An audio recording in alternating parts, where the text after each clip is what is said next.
गजेन्द्रमोक्षस्तोत्रम्। श्रीगजेन्द्र उवाच। ॐ नमो भगवते तस्मै यत एतच्चिदात्मकम् पुरुषायादिबीजाय परेशायाभिधीमहि। यस्मिन्निदं यतश्चेदं येनेदं य इदं स्वयं योऽस्मात् परस्माच्च परः तं प्रपद्ये स्वयंभुवम्। यस्वात्मनीदं निजमाययार्पितं क्वचित् विभातं क्वच तत्तिरोहितम् अविद्धदृक्साक्षुभयं तदीक्षते स आत्ममूलोऽवतु मां परात्परः। कालेन पञ्चत्वमितेषु कृत्स्नशो लोकेषु पालेषु च सर्वहेतेषु तमस्तदासीत् गहनं गभीरम् यस्तस्य पारेऽभिविराजते विभुः। न यस्य देवा ऋषयः पदं विदुः जन्तुः पुनः कोऽर्हति गन्तुमीरितुम्। यथा नटस्याकृतिभिर्विचेष्टतो दुरत्ययानुक्रमणः समावतु। दिदृक्षवो यस्य पदं सुमङ्गलम् विमुक्तसङ्गा मुनयः सुसाधवः। चरन्त्यलोकव्रतमव्रणं वने भूतात्मभूताः सुहृदः समे गतिः। न विद्यते यस्य च जन्म कर्म वा न नाम रूपे गुणदोष एव वा।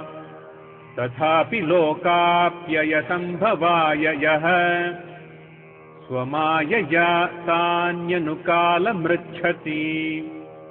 तस्मै नमः परेशाय ब्रह्मणेऽनन्तशक्तये अरूपायोरुरूपाय नम आश्चर्यकर्मणे। नम आत्मप्रदीपाय साक्षिणे परमात्मने। नमो गिरां विदुराय मनसश्चेतसामपि।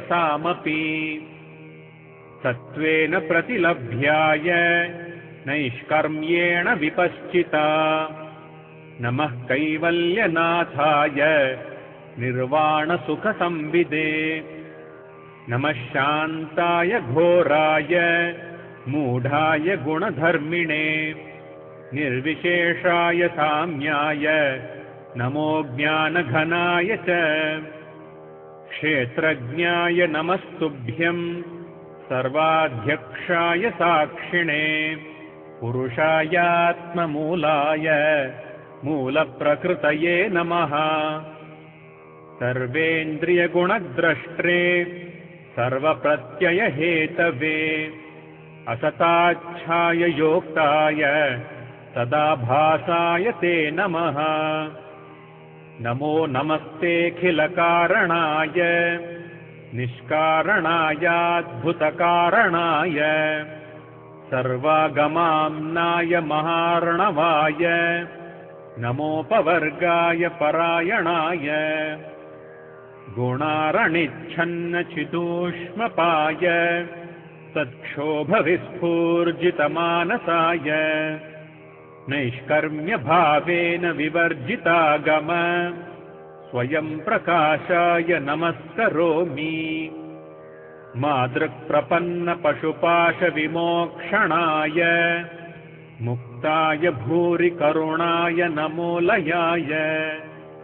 स्वांशेन सर्वतनुभृन्मनसि प्रतीत प्रत्यग्दृशे भगवते बृहते नमस्ते। आत्मात्मजाप्तगृहवित्तजनेषु सक्तैः दुष्प्रापणाय गुणसङ्गविवर्जिताय मुक्तात्मभिस्वहृदे परिभाविताय ज्ञानात्मने भगवते नम ईश्वराय।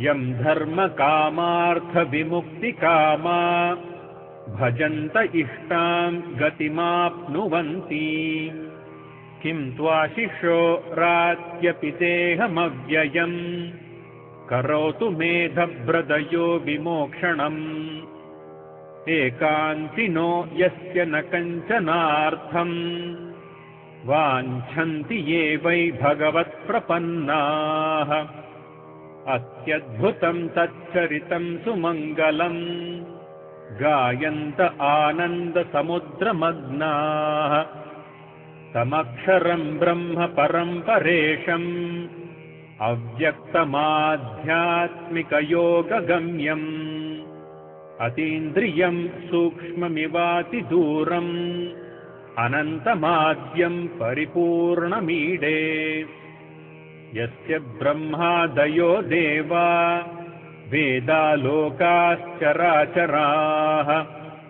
नामरूपविभेदेन फल्ग्व्या च कलया कृताः यथार्चिषोऽग्नेः सवितुर्गभस्तयो निर्यान्ति संयान्त्य सकृत्स्वरोचिषः तथा यतोऽयं गुणसम्प्रवाहो बुद्धिर्मनःखानि शरीरसर्गाः स वै न देवासुरमर्त्यतिर्यं न स्त्री न षण्ढो न पुमान्न जन्तुः नायं गुणः कर्म न सन्न चासन् निषेधशेषो जयतादशेषः चिचीविषे नाहमिहामुया किम् अन्तर्बहिश्चावृतये भयोन्या इच्छामि कालेन न यस्य विप्लवः तस्यात्मलोकावरणस्य मोक्षम् सोऽहं विश्वसृजं विश्वम् अविश्वं विश्ववेदसं विश्वात्मानमजं ब्रह्म प्रणतोऽस्मि परं पदम् योगरन्धितकर्माणो हृदि योगविभाविते योगिनो यं प्रपश्यन्ति योगेशं तं नतोऽस्म्यहम् नमो नमस्तुभ्यमसह्य वेग शक्तित्रयायाखिलधिगुणाय प्रपन्नबालाय दुरन्तशक्तये कदीन्द्रियाणामनवाप्यवर्त्मने नायं वेद स्वमात्मानं यच्छक्त्याहं धिया हतम् तं दुरत्ययमाहात्म्यं भगवन्तमितोऽस्म्यहम्